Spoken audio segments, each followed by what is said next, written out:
Madhampatti Rangaraj Joy கிறிசல்ட்டா case வந்து ஒரு 10 நாளாக ஹாட் டாப்பிக்காக சோஷியல் நெட்ஒர்க்கில் போயிட்டுருக்கு. இதில் வந்து மாதம்பட்டி ரங்கராஜ் எப்போவுமே ஆக்டிவாக இருப்பார். அவரோட இன்ஸ்டாகிராம் பேஜ்லனாலும் சரி, யூடியூப் சேனல்லனாலும். பட் இப்போ ஒரு 10 நாளாக அவர் ரொம்ப ஆக்டிவாக இருக்க மாதிரி தெரியல. ஐ திங்க் ஒரு 2 வீடியோஸ் அந்த மாதிரி ஷேர் பண்ணாங்க. அது கூட அவங்களோட ப்ரொஃபஷ்னல் வீடியோ தானே ஒழிய அவங்களுடைய பர்சனலாக இந்த விஷயத்தை பற்றி எந்த வீடியோவும் அவர் போட்ட மாதிரி எனக்கு தெரியல.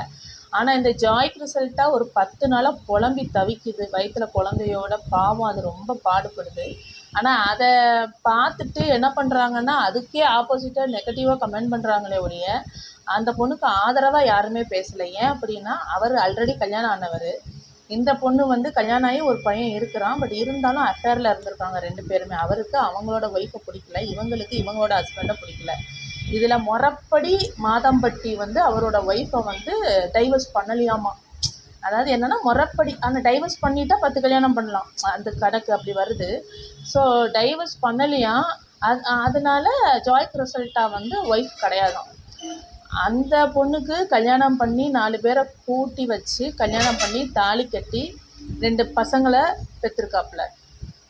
அந்த பொண்ணு மேலே ரொம்ப ஒரு பிரியம் இல்லை. இப்போ கொஞ்ச நாளாக வந்து ஒரு கல்யாணம் ஆகி ஒரு 6-7 வருஷம் இருக்கும்னு நினைக்கிறேன், கரெக்டாக எனக்கு தெரியல.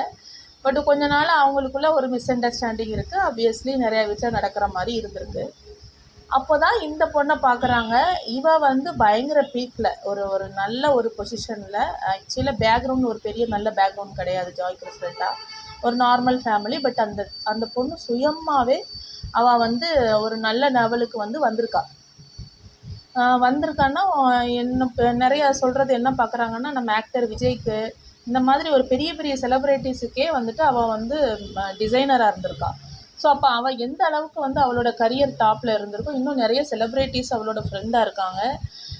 நிறையா பேருக்கு வந்துட்டு அவள் வந்து டிசைன் பண்ணி கொடுத்துருக்குறா. ரொம்ப பீக்கில் இருந்திருக்கிறா, நல்லா சம்பாரிச்சிருக்கிறா, ஆடி கார் வச்சுருக்கிறா. ஒரு சென்னையில் ஒரு முக்கியமான மெயின் ஏரியாவில் ஒரு பொட்டிக் கூட ரன் பண்ணிகிட்ருக்கா. ஸோ இப்படி பண்ணிகிட்டு இருந்தவளை வந்து ஆப்வியஸ்லி மீட் பண்ணுவாங்கல்ல, பெரிய பெரிய செலிப்ரிட்டிஸ் ஒருத்தருக்கு ஒருத்தர் மீட் பண்ணும்போது மீட் பண்ணியிருக்காங்க. அவங்களுக்குள்ள ஒரு சின்ன அஃபேர் வந்திருக்கு. அவளுக்கு பாவம் யாருமே இல்லை. இவருக்கும் ஒய்ஃபுக்கிட்ட ஒரு நல்ல ஒரு அன்னோன்யமாக அவங்களுக்குள்ள பழக்கங்கள் இல்லை. ஸோ அதனால் இவங்க 2 பேரும் பழகியிருக்காங்க. அவர் சொல்லியிருக்காரு, என் ஒய்ஃப் எனக்கு பிடிக்காது, எனக்கு சாப்பாடு போடக்கூட யாருமே இல்லை அப்படின்னு சொன்ன உடனே இந்த பொண்ணு என்ன பண்ணியிருக்கான்னா, இவளுக்குமே கொஞ்சம் தனிமையாக இருந்ததுனால அவர்கிட்ட வந்து மனசை பறி கொடுத்துட்டு 2 பேருமே ஒன்றாவே வாழ்ந்திருக்காங்க. இது வந்து நீங்கள் வந்து லஸ்ட்டுன்னு யாரும் சொல்லக்கூடாது. ஏன் அப்படின்னா, இது வந்து 2 நாள் 3 நாள் 4 நாள் விவகாரம் இல்லை. இவங்க ரொம்ப நாளாகவே ஒன்றா ஒரு என்ன சொல்கிறது, 2 பேருமே ஒரு நல்ல அன்னோன்யமான வாழ்க்கை வாழ்ந்துக்கிட்டு தான் இருந்திருக்காங்க. அவங்களுக்குள்ள எல்லா கணவன் மனைவி மாதிரியும் சண்டை வந்திருக்கு. திருப்பி அவரே அடிச்சிருக்காரு, அவரே நல்ல அடி வெளுத்திருக்காரு. அதுக்கப்புறம் மறுநாள் அவரே ஹாஸ்பிட்டல் கூட்டு போவாராம். இது வந்து எல்லா கப்பிள்ஸுக்கும் நடக்கிற இஷ்யூ. புருஷன் பொண்டாட்டி 2 பேருக்கு இடையில நடக்கக்கூடிய விஷயந்தான் இது. நல்ல அடி உதப்பானுங்க, மறுநாள் ஹாஸ்பிட்டல் கூட்டு போவானுங்க. இல்லைனா ஒரு சில கேஸ் அப்படி போயிடும், வீட்டில் இருக்கிறவங்க யாராவது கூட்டிகிட்டு போவாங்க. ஸோ இந்த மாதிரியெல்லாம் நடந்திருக்கு. அப்போது அவங்க 2 பேரும் கிட்டத்தட்ட இந்த அம்மா வீட்டுக்கு தான் டெய்லி வந்திருக்காப்புல, அவங்க வீட்டுக்கே போகலை ரொம்ப நாளாக. அப்போ இங்கே வந்திருக்காரு. அந்த அம்மாவுக்கு ஒரு அப்பார்ட்மெண்ட் வாங்கி கொடுத்துருக்குறாங்க. இவங்க என்ன பண்ணியிருக்காங்கன்னா, இவங்களோட கரியரை, அது லேடிஸோட வீக் பாயிண்ட் என்னென்னா, ஒரு ஆண் வந்து தன்னை நம்பியிருக்கான் அப்படின்னும் போது அவங்களுக்கு முழுமையாக அர்ப்பணிக்கிறது. அந்த மாதிரி இது வந்து எந்த விதமான சூதுவாதுமே இல்லாமல் எல்லாமே என்ன பண்ணிடுச்சுன்னா, அவருக்கே டைமெல்லாம் டெடிகேட் பண்ணியிருக்கு. அப்போ இதோட கரியர் அப்வியஸ்லி பாதிச்சிருச்சு.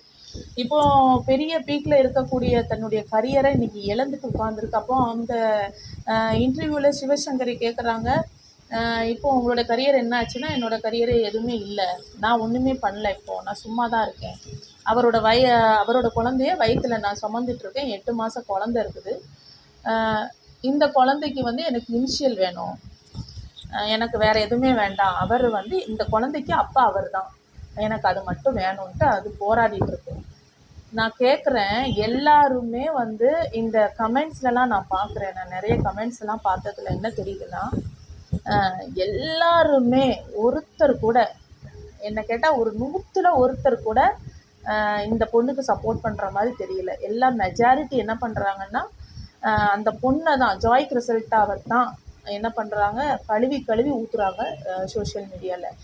அவங்க ஒய்ஃப் இருக்குது, அவருக்கு கல்யாணம் ஆயிடுச்சுன்னு தெரிஞ்சு நீ ஏன் போன, நீ எதுக்காக அவருக்கு 2 பசங்க இருக்குன்னு தெரிஞ்சு போன, இப்படி தான் பண்ண. அது ஆல்ரெடி அது 8 months பேபி வயிற்றுல இருக்குது. அவள் ஏற்கனவே நம்பிக்கை துரோகத்துக்கு ஆளாயிட்டா. சரியா? அப்போது நல்ல கவனிங்க, எந்த அளவுக்கு வந்து ஒரு பெண்ணினுடைய திறமை எந்த இடத்துல அடிபடுதுன்னு பார்த்தீங்களா? எவ்வளவு திறமையான பெண்ணாக இருந்தாலும் இந்த மாதிரியான விஷயங்கள்லாம் ஆண்கள் கிட்ட பெண்கள் தோத்துடுறாங்க. அவர் சொல்லியிருக்காரு, என்னுடைய மனைவி கிட்ட எனக்கு நல்ல ஒரு ஈடுபாடு இல்லை, எனக்கு ஒன்று தான் பிடிச்சிருக்குன்னு அவர் வீடியோ கூட போட்டிருக்காரு. ஹாய் பொண்டாட்டின்னு இருக்காரு. தாய் கூட்டிகிட்டு போயிட்டு வயிற்றுல 5 மாத குழந்தைய வச்சுக்கிட்டு கூட்டிகிட்டு போய் ஒரு கோயிலில் வச்சு தாலி கட்டியிருக்காரு, மாலை மாற்றிருக்காங்க. அந்த ஃபோட்டோவெல்லாம் அவங்க வந்து வெளியிட்டாங்க. சரிங்களா? தாலியில் வந்துட்டு குங்குமம் வைக்கிறாரு. அப்போ அந்த ஆளுக்கு எந்த விதமான அறிவும் கிடையாதா? அவருக்கு ஒய்ஃப் இருக்குன்னு அவருக்கு தெரியாதா? அப்போ அவர் ஒய்ஃப் இருக்கும்போது அவர் வந்து இன்னொரு பெண் கழுத்தில் தாலி கட்டலாம். அப்போ இந்த பொண்ணு மேலே மட்டும் தப்பு இருக்குன்னு எல்லாருமே சொல்கிறது என்ன நியாயம் இருக்குன்னு எனக்கு சுத்தமாக புரியல. தப்பு இருக்குதான், ஜாய் கிறிசல்ட்டா வந்து தப்பு பண்ணலன்னு நான் சொல்லலை. ஆனால் அவன் மட்டும் தப்பு பண்ணல, அவள் கூட சேர்ந்து அந்த மாதம்பட்டி இருக்கார்ல, அவரும் தான் அந்த தப்புக்கு வந்து முழு காரணமே. அவர் வந்து நம்பிக்கையான வார்த்தைகளை பேசி அவளை வந்துட்டு அவளோட கரியரையும் காலி பண்ணிவிட்டு அவள் வயிற்றுலையும் குழந்தையும் கொடுத்துட்டு அவளை இன்னைக்கு வந்து அவளோட லெவல் என்ன அப்படின்னு பார்த்தீங்கன்னா ரொம்ப மோசமான ஒரு நிலமையில இருக்கா. இப்போ மறுபடியும் அவள் வந்து அவளோட கரியரை மீட்டு எடுத்து கொண்டு வர முடியுமா? அவள் செலவுக்கு என்ன பண்ணுவாள்? யாரோ ஒருத்தங்க யூடியூப்பில் சொல்கிறாரு, ஒரு ஒரு ஒரு வக்கீல் சொல்கிறாரு, அவர் மாதம்பட்டிக்கு எவ்வளோ பெரிய ஆளுன்னு தெரியுமா, அவன் நினச்சா என்னெல்லாம் பண்ணுவான் தெரியுமா, மோடிஜி உடனே ஃபோனில் பறக்கும். அப்படி மோடி பேசுவார், எப்படி மோடி மாதம்பட்டி பேசுனா மோடிஜி பேசுவாங்களாம். மோடிஜிக்கு வேறு வேலை இல்லையா? மோடிஜிக்கு வந்து நம்ம ஜிஎஸ்டி கவுன்சில் என்னாச்சு, அது என்ன நிலவரத்தில் இருக்குது, எத்தனாம் தேதி அதை அமலுக்கு கொண்டு வரணும், வேறு என்னென்னலாம் பண்ணணும், யார் வெளிநாட்டு இன்வெஸ்டர்ஸ் எல்லாம் உள்ளே கொண்டு வரணும், அமெரிக்காவுக்கும் நமக்கும் பிரச்சனை இருக்குது, எப்படின்னு அதை யோசிச்சுக்கிட்டு இருப்பாரா? இந்த மாதம்பட்டிக்கு ஃபோன் பேசி வரோம். அவர் சொல்கிறாங்க, அந்த அந்த வக்கீல் சொல்கிறாரு, அந்த அட்வொகேட் ஒருத்தர், ஒரு ஷார்ட்டாக இருப்பார், பேர் எனக்கு தெரில. அந்த சேனலை நான் பார்க்கும்போது அவர் சொல்கிறாரு, மாதம்பட்டி நான் பெரிய ஆள், ரொம்ப பெரிய ஆள், அவர் நினச்சாருன்னா என்ன வேணாலும் பண்ணலாம், ஜாய் கிறிசல்ட்டாவால் என்ன பண்ண முடியும் அப்படிங்கிறது. ஸோ நான் சொல்கிறேன், தப்புங்கிறது எல்லாருக்குமே தான். அவர் வந்து தன்னுடைய ஒய்ஃப் இருக்கும்போது இன்னொரு பெண்கிட்ட வந்து ஆசை வார்த்தை சொல்லி அவளை வந்து தவறான ஒரு வழிக்கு அவளை அழைச்சதே தப்பு. அவள்கிட்ட நம்பிக்கையான வார்த்தைகள் பேசுனது தப்பு, அது தப்பு. இந்த பொண்ணு வந்து அதுக்கு வந்து அடிபணிச்சதும் தப்பு தான். ஆனால் ஒரு பக்கம் மட்டுமே நம்ம வந்து குறைய சொல்லிகிட்டே இருந்தோம் அப்படின்னா என்ன அர்த்தம்? இந்த சமுதாயம் ஏன் இப்படி இருக்குன்னு எனக்கு சுத்தமாகவே புரியலை. இந்த சமுதாயம் என்ன பண்ணாலும் சரிதாங்க, என்ன செஞ்சாலும் சரிதான், அந்த பொண்ணை தான் குறை சொல்கிறாங்க. ஏன் அப்படி சொல்கிறாங்க? இவங்க வந்து இப்போ இன்டர்வியூலாம் நிறையா கொடுக்கறதுக்கு காரணம் என்னென்னா, இது மூலமாக நமக்கு வந்து ஏதாவது ஒரு நல்லது நடந்துராதா, யாராவது இது யார் கண்ணையாவது இது பட்டு எனக்கு ஒரு நியாயம் கிடச்சிராதா? அவங்க என்ன கேட்குறாங்க, என் குழந்தைக்கு வந்து அப்பா வேணும் அப்படின்னு. இப்போ அந்த குழந்தைய ஆல்ரெடி அவங்க 2 அபார்ட் பண்ணியிருக்காங்க. ஸோ அவர் வேணான்னு சொல்லியிருக்காரு இதுக்கு முன்னாடி. ஸோ 3வதாக தான் எனக்கு பெண் குழந்தை வேணும், எனக்கு பையன் மட்டும்தான் இருக்காங்க, அதனால் எனக்கு பெண் குழந்தை வேணும்னு ஆசைப்பட்டு தான் அவர் இந்த குழந்தை நீ வச்சுக்கோன்னு சொல்லியிருக்காரு. இப்போது அவ்வளோ பெரிய இஷ்யூ ஆனதுக்கப்புறமா கூப்பிட்டு போயிட்டு ஹாஸ்பிட்டலில் போய் கலைக்க போயிருக்காரு. அப்போது போகும்போது அவங்க ஹாஸ்பிட்டலில் சொல்லிட்டாங்க, இல்லைங்க இது வந்து டூ ஆர் டை ப்ராசஸ் தான், ஒன்று நீங்கள் வந்து இது செஞ்சால் வந்து ரிஸ்க் அதிகமாகிடும், ஸோ வந்து அந்த ஸ்டேஜ் அவங்க தாண்டிட்டாங்க, இனிமேல் வந்து அபார்ட் பண்ண முடியாதுன்னு டாக்டர் வந்து சொல்லிட்டாரு. அதனால வந்து இவர் கோவத்தில் வந்தவர் தான்.